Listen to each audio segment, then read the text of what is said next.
여러분 안녕하십니까? 속담 명언 고사성어 036강입니다. 이번 시간에도 지난번에 이어서 don't 뭐뭐 하지 말 것을 권하는 두 개의 속담을 말씀드립니다.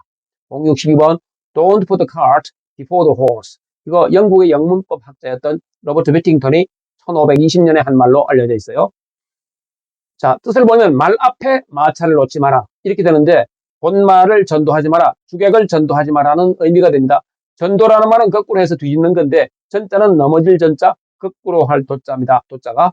그러니까 전자가 들어가는 단어에 차량이 전복되었다 할 때 전복, 차량이 넘어져서 엎어지는 것이 전복이고, 도자가 들어가는 단어에 도립이라는 말이 있습니다. 거꾸로 서는 것이죠. 물구나무 서기를 도립한다 이렇게 말합니다. 그러니까 일의 선후를 바꾸지 말아라, 앞뒤 순서를 바꾸지 말아라는 의미가 되는 것들이에요. 그러니까 앞뒤의 순서가 바뀌면 아무리 노력해도 성과가 없는 겁니다.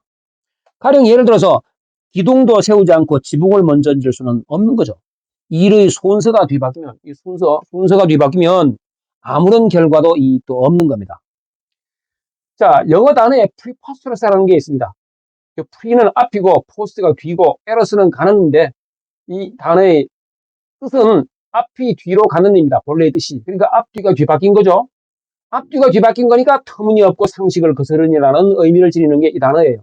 그러니까 이 단어가 있는 이유는 사람들이 이런 행동을 자주 하기 때문에 이런 단어가 생긴 거겠죠. 우리는 지혜롭게 이런 것을 하지 않아야 되기 때문에 말 앞에 마차를 놓지 말고 본말을 전도하지 말고 주객을 전도하지 말라는 말이 생긴 거죠. 가령 겉으로 자신만만해 하면서 취업도 되기 전에 차부터 산다. 이게 뭡니까? 앞뒤가 뒤바뀐 거고 터무니없는 거고 상식을 거스르는 거죠. 그리고 운동선수가 기본기도 닦기 전에 시합 출전한다 이런 거. 그리고 옷을 입고 단추를 깨야지 단추 깨고 옷을 어떻게 입겠습니까? 자, 이와 관련된 내용의 우리말 속담에 망건 쓰고 세수한다라는 말이 있어요.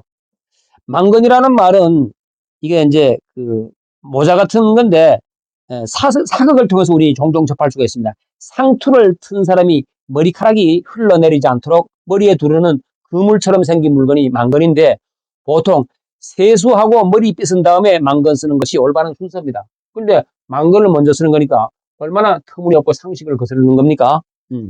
그리고 걷기도 전에 뛰려고 한다. 걷는 걸 먼저 해야 되는데 걷기도 전에 뛰려고 한다. 자기 자신의 실력은 생각하지도 않고 목표 설정을 높게 한 경우를 두고 한 말인데 순서가 뒤바뀐 거죠. 그러니까 터무니없고 상식을 거스르는 겁니다. 찬물도 위아래가 있다고 하는 겁니다. 찬물을 마시는데도 순서가 있는데 모든 일에도 순서가 있다는 말입니다. 어른 먼저, 젊은 사람 나중에. 겨울이 지나지 않고 봄이 오겠느냐는 얘기입니다. 겨울 다음에 봄이 오는 겁니다. 그 다음에 족반거상이라는 말이 있어요. 발이 도리어 위에 있다고 합니다. 발이 도리어 위에 있다. 발이 밑에 있어야지 위에 있는 거는 사물이 거꾸로 뒤집힌 것을 이르는 말입니다. 월진승선 언사근취원이라는 말이 홍만종의 순오지에 나옵니다. 자, 보세요. 넘을 월자에 나루터 진자입니다. 나루터를 건너가고 배를 탄다. 승선. 이게 뭐예요? 순서가 뒤바뀐 거죠? 배를 타고 나루터를 건너야지 순서가 뒤바뀐 거죠? 이 말은 사근취원이다.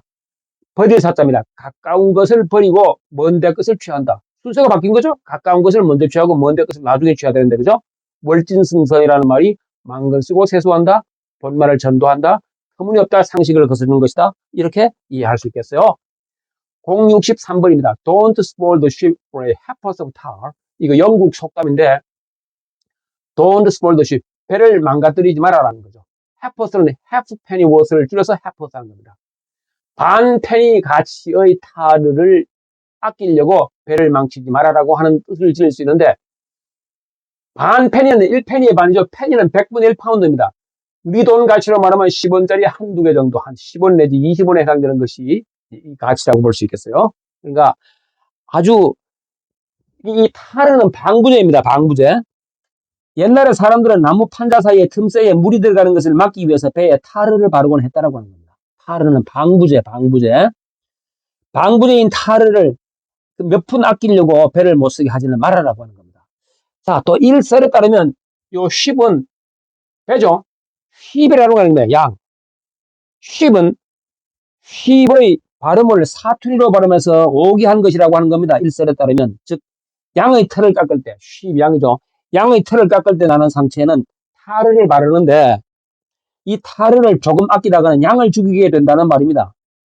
이 타르는 그 배에 물 들어가는 것을 막기 위해서 쓰기도 했지만 그 양이 털 깎을 때 나는 상처에는 타르를 바르는데 이 타르를 조금 아끼다 양을 죽게 된다는 말인데 타르는 파리로부터 양의 상처를 보호하는 데 사용되었다고 합니다. 어쨌든 쉽이 되었건 쉽이 되었건 배가 되었건 양이 되었건 전달하고자 하는 내용은 같습니다. 같은 취지의 문장이 되겠습니다. If a thing's worth doing, it's worth doing well. 어떤 일이 할 만한 가치가 있으면 그것은 잘 할 가치가 있다는 말입니다. 어차피 할 일 잘해라라고 하는 겁니다. 그러니까 이게 푼돈을 아끼다가 일을 망치지 말라고 하는 거죠. 잘하라고 하는 겁니다. A stitch in time saves nine. 제때의 바늘 한 땀은 나중에 9바늘의 땀을 가치를 지락해 준다라고 하는 겁니다. 이거는 속담명은 013번에서 말씀드린 바 있습니다. 허비로 막을 것을 가래로 막지 말아라고 하는 겁니다. Penny wise and pound foolish. 이거 penny가 아까 했죠? 100분의 1 파운드. 작은 푼돈에는 굉장히 현명해. 그런데 파운드, 큰 돈에는 어리석어. 큰 돈에 어리석으니까 배, 양 이것을 파운드의 큰 돈이라고 보면 스포일 하는 것이 foolish에 연결되죠? 기와 한 장 아끼다가 대들보 섞인다라고 하는 겁니다. 기와 한 장, 그 하나 가리키면 되는데 아끼려고 하다가 대들보를 섞이는 우를 범해서는 안 된다라고 하는 거죠. 설마가 사람 잡는다라는 말이죠. 아이고, 그 한 푼 아낀다고 뭐 되겠어 하다가 결국은 망친다라고 하는 겁니다. 소탐대실이라는 유명한 말이 있죠. 작은 것을 탐하다가 큰 것을 잃어버린다. 큰 것이 배, 양이고 실은 스포일, 망친다라고 하는 것으로 연결된다고 볼 수 있겠죠. 작은 것에 연연하여서 큰 것을 잃지 말아라고 하는 겁니다. 소탐대실 하지 마라. 사사로이 개인의 일을 봐도 수많은 역사적 사실을 봐도 당장의 기쁨이나 이익이 궁극적인 성공을 보장해 주는 것이 아닙니다. 작은 것을 탐하다가 나중에 큰 손해를 보고 후회하는 우를 범해서는 안 될 것입니다. 그래서 이제 062번에서는 순서를 바꿔서 터무니없이 상식을 거스르는 행위를 하지 말아라고 하는 거, 063번에서는 작은 것 아끼다가 큰 것을 망치는 경우가 생기는데 그러한 우를 범하지 말아라고 하는 것을 봤습니다. 자, 지금까지 영선이가 말씀드렸습니다. 다음 시간까지 안녕히 계십시오. 고맙습니다.